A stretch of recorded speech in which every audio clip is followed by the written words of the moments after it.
G'day everyone, Woody here again. Now this week I'm joined by a guest, Rohan Sykes. Now Rohan Sykes is a safety speaker. He shares his story at workplaces, much like myself. Rohan has agreed to have a bit of a chat about his experiences. So thanks for joining us today, Rohan. No worries, James. Good to see you, mate. Now, Rohan, can you just give us a little bit of background? What industry were you working in, and what was your job? Okay, so the industry I was in was the glass moulding industry, and I was a multi-skilled operator. Okay. Qualified fitter and turner by trade before that.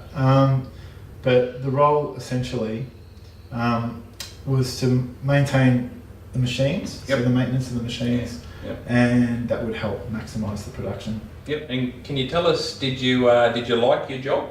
Yeah, many parts of it I did like. I especially liked the banter of the guys in the crew. That was good fun. A lot of soccer banter, which was fun for me. Now, on the day that you got hurt, Rohan, was there anything different about that particular day? The main thing I remember before I went to work that day, I was on day shift that day, and we'd had a really rough night with my wife. She just lots of flu, cold sort of stuff, and she's not one to moan about it, but I was going to have a sickie that day to help with the kids, and she wouldn't have it. And can you give us a quick explanation of what happened to you that day? So I was doing a routine job called a plunger and roster change, which was a standard job on day shift, and I'd done this job many times before, so I wasn't unaware of the dangers of the job. And you work in pairs, and I went up to the line to do this job as you normally would. You isolate a certain part of the machine, and they still keep some of the production going on bottles on the conveyor belt. And unfortunately, the shirt that I had on that day caught fire just due to the radiant heat, so not touching, but just the radiant heat.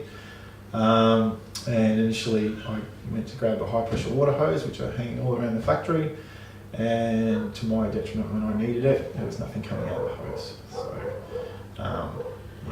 Wow.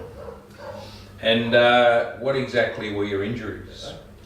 Okay, so from a physical sense, I was on fire for nearly a minute, so the injuries I sustained were determined to be 35% third-degree burns, and that's not including afterwards in the hospital stay. You have skin grafts and donor sites and stuff, so they become scar areas eventually as well.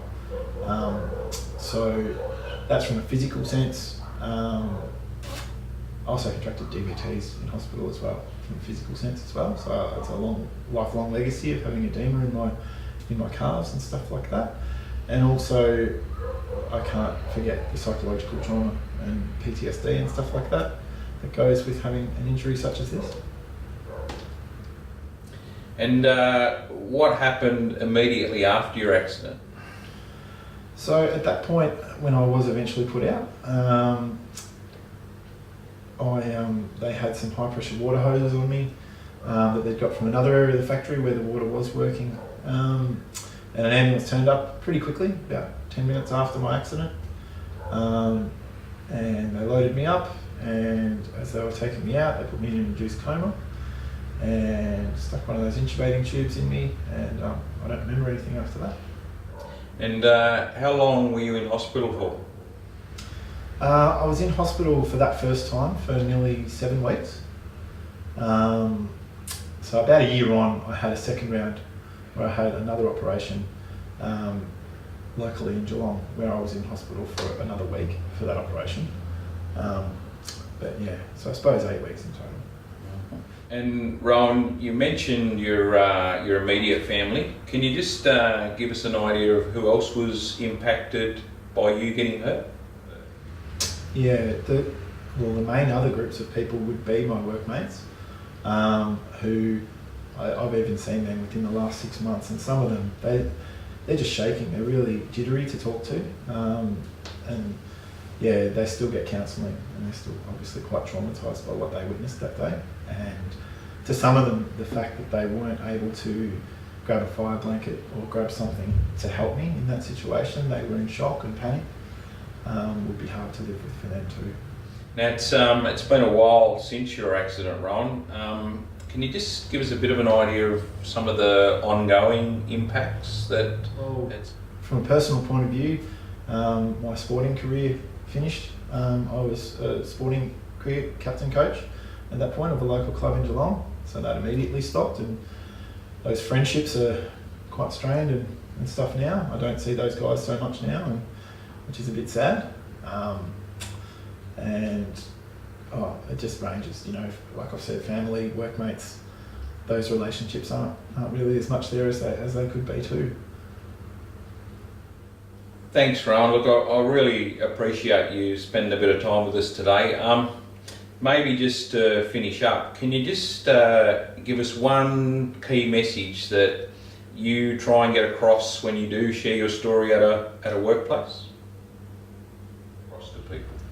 So the main thing, James, would be that I want people to realise that they have the ability to change with their habits. I even thought I had a great safety habits and things like that, but we can all get better. I'm still in this position partially due to my safety habits that weren't as good as they could have been. So I want to try and encourage people to think that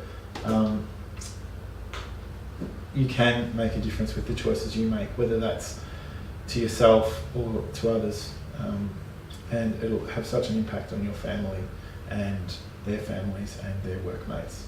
So please really consider, even what you consider the little choices that are comfortable in the moment, please consider the impact that those sort of things could long term have. I believe that I would have a profound impact on the people within your business by telling my real life safety story and being able to help change everybody's attitude towards safety.